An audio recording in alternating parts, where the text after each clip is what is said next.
నమస్తే అమ్మా. శ్రీమాత్రే నమ.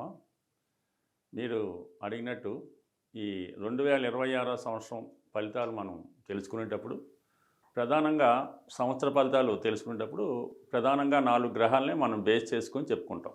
రాహు, కేతువు, గురువు, అలాగే శని. అంటే ఈ 2026 సంవత్సరం శని మొత్తం సంవత్సరం అంతా కూడా మీనరాశిలోనే సంచరించడం జరుగుతూ ఉంటాం.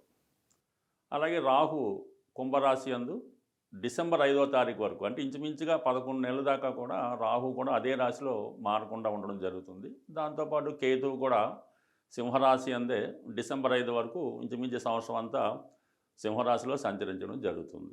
ప్రధానంగా గురువు ఎప్పుడూ లేని విధంగా గురువు ఈ సంవత్సరంలో 3 రాశులు మారడం జరుగుతుంది. ప్రస్తుతం ఈ సంవత్సర ప్రారంభంలో గురువు మిథున రాశిలో సంచరించడం జరుగుతుంది.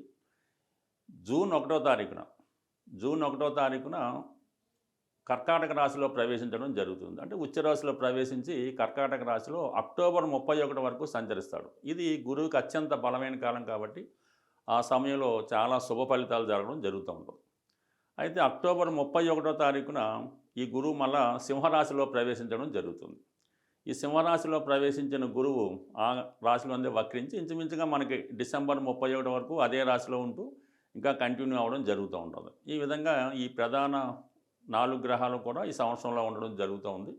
సో దీన్ని ఆధారంగా చేసుకుని సంవత్సర ఫలితాలు తెలుసుకోవడం జరుగుతుంది. మన సంవత్సర ఫలితాలు తెలుసుకున్నప్పుడు గురువునే బేస్ చేసుకుంటాం. మీరు అడిగినట్టు ఆదాయం, అవమానం, రాజపూజ్యం ఇవన్నీ కూడా ఉగాది సంవత్సర ఫలితాల్లో తెలుసుకోవడం జరుగుతూ ఉంటుంది.